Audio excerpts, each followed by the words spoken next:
Lord, सुनिए सुनिए, jail premises आपने नहीं विजिट किया है ना? जाइए जरा घूम करके देखिए कभी क्या स्थिति में लोग रह रहे हैं, क्या इनह्यूमन कंडीशन है। ये सब कहने की बात हो रही है, ह्यूमन राइट्स और बेसिक ह्यूमन राइट्स और सारा कुछ। ये सब जो ऊपर वाले लोग हैं ना, इन्हीं के लिए, हम ही लोगों के लिए। आपको बहुत सी बातें जो हैं वो डिफिकल्टी हो रही है मुझे भी बोलने में ऑन कैमरा।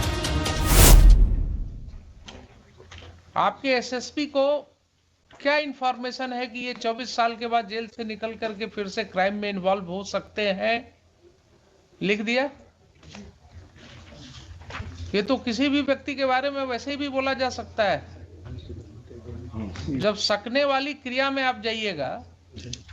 नहीं, since there is 10 cases pending 10 and the cases, tender age of his Mr. lord Sharma, 10 cases as under trial prisoner. under trial, my lord. Therefore, my Presumption lord, will be therefore, of my lord, innocence. there is possibility to influence the evidences. Very good, very good. So you are not My visiting the lord, jail's premises. सुनिए P6, my lord. सुनिए सुनिए, jail premises आपने नहीं visit किया है ना? We are visiting the jail premises. Only 2 days back I have visited the central jail, this Khudiram Bose Central Jail at Muzaffarpur. 2 days back only. And my observation was that even the convicts who were facing life imprisonments, they were behaving so cordially and in a disciplined manner. जितने discipline के साथ वो वहां थे, जितनी समझदारी से वो कॉर्डियली इंटरेक्ट कर रहे थे मेरे से, वो यही दिखाता था कि they are also member of the civilised society.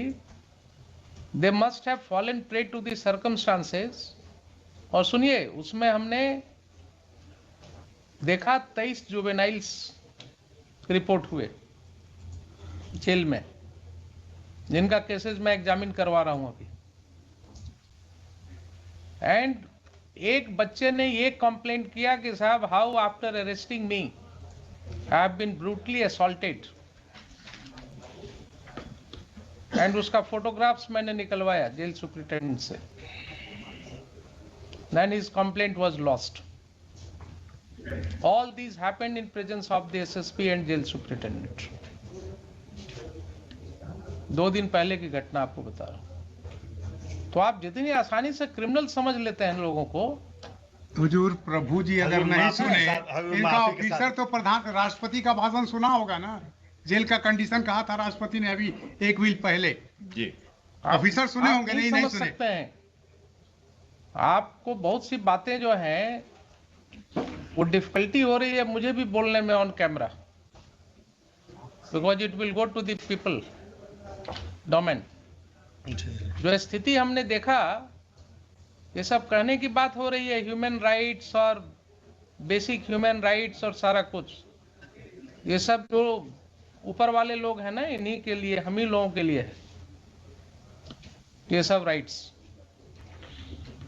जो दबा कुचला हुआ व्यक्ति है, उसके ह्यूमन राइट्स की परवाह जो है बहुत मुश्किल हो रही है। ऑन स्पॉट जब जाइएगा, जाइए जरा घूम करके देखिए कभी क्या स्थिति में लोग रह रहे हैं, क्या इनह्यूमन कंडीशन है। I have issued certain directions. I don't know to what extent I would be able to succeed, but yes. If my lord has seen the juveniles with the adults in the jail, my lord cannot imagine the exploitation साहब, of those jail के juveniles. अंदर can you think of, हम लोग रोज इतने seminars करते हैं और रोज इतनी बातें होती हैं। जेल के अंदर there is a juvenile ward. How there can be a juvenile ward inside the jail premises? Without any sanction of law. Country to in violation of law बोलिए ना। विदाउट सैंक्शन तो मिलेगा जब परमिसिबल होगा। तो it is in violation of law that a juvenile ward is existing inside the jail premises. They can be only kept in remand homes. तो sometimes जब अपने अंदर झांक करके देखिएगा ना, तब पता लगेगा। 24 साल जो व्यक्ति जेल में रह गया, आप उसको कह रहे हैं कि साहब इससे ये संभावना है। एक इसको प्रश्न तो और मुश्किल हो उठेगा जाएगा हुजूर, कि जब ये इसमें एक वापस प्रश्न और उठेगा, इस बीच में उन सब केस का ट्रायल क्यों नहीं करा दिए? नहीं हम तो और प्रोड्यूस करते रहते। और वो जब व्यक्ति वापस लौटेगा उसको सोसाइटी में एसिमिलेट करना मुश्किल होगा, उसको सोसाइटी में बैठने की जगह मिलनी मुश्किल होगी।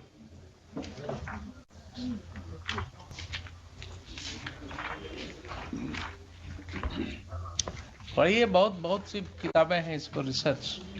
When the prisoners come home, when the prisoners come home एक बुक ही है, काफी दर्दनाक कहानियां आपको उसमें मिलेंगी कि जब वो लौटते हैं प्रिजन के बाद इतने साल की सजा भोग करके, देयर आफ्टर उनको क्या क्या फेस करना होता है अपनी ही सोसाइटी में। इसलिए अपने ऑफिसर्स को कहिए थोड़ा दया दिखाने की जरूरत नहीं है, लेकिन कानून के ऊपर जो है अपने आप को मत रखें। इस तरह का अनमाइंडफुल लेटर जाएगा और उस पर रेमिशन बोर्ड के कितने सदस्य होते हैं उसमें? उसमें हजूर 6 सदस्य हैं। 6 सदस्य हैं। होम सेक्रेटरी हैं, लॉ ये सारे सेक्रेटरी होम हैं, secretary and district other session सदस्य जज जो पटना हैं, हैं। इनको अपनी दिमाग लगाने की जरूरत नहीं है क्या? किन्हीं एक को हुजूर ने आज और बुलाया था। सब लोग बड़े ही हैं।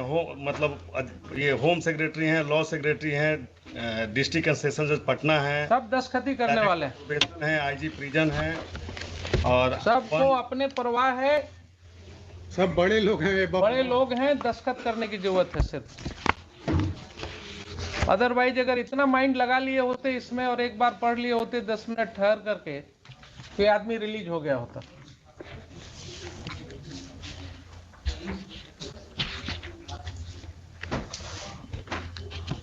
जो एपेक्स कोर्ट का जजमेंट है उसका पैराग्राफ 11 हुजूर देख लिया जाएगा जरा। उसमें देखिए जजमेंट में तो हजूर श्रीहरन बाद ने में कह देखने दिया, की जरूरत पड़ती है। श्रद्धानंद केस के पहले तो रेफरेंस हुआ फैक्ट्स था, पर अपना माइंड अप्लाई कीजिए ना। जी we are all you are lawyer, I am जज, everybody can apply his mind. इस ग्राउंड पर रिजेक्ट हो ही नहीं सकता है कभी। और दूसरा बात, हम हजूर एक बात ओवरऑल कह रहे हैं हजूर कि आजकल कोई भी पिटीशन में सब्जेक्ट टू सम एक्सेप्शन इतना पिटीशन है, किसी में न तो ट्रायल कोर्ट का जजमेंट लगाते हैं लोग, न तो अपीलेट कोर्ट का लगाते हैं। कुछ पता ही नहीं चलता है कि एलिगेशन क्या है, मैनर ऑफ क्राइम क्या है, ट्रायल मैनर ऑफ इस क्राइम साल क्या है। हुआ, जेल में जो आदमी रह रहा है उसके परिवार को पता तक नहीं रहता है कि हजूर, जजमेंट लेकिन कहाँ रिमिशन है। के केस में हजूर हम पहले मैंने हर एक जेल पिटीशन में में देखा, हजूर सुनिए, जजमेंट लगाया जाता था, unless and until there is judgment milord, the manner of crime milord आप एंड इनकी मैनर। बात नहीं सुन रहे हैं। जी हजूर, आप बोल रहे हैं, बहुत अच्छा लग रहा है, जी हजूर, लेकिन मेरा अनुभव जो है वो इनको सपोर्ट कर रहा है। हजूर एक हम अपने आपको अपना भी जेल अनुभव बताएं में, हजूर। मुझे जेल में ऐसी औरतें मिली, जी हजूर, महिलाएं मिली, जी हजूर, जिन्होंने रोते हुए कहा कि साहब मेरे घर से कोई देखने अब हमको नहीं आता है, हमको कोई मिलने नहीं आता है, और हमको भी मालूम नहीं है कि हमारा केस क्या है, कहाँ है, किस हालत में।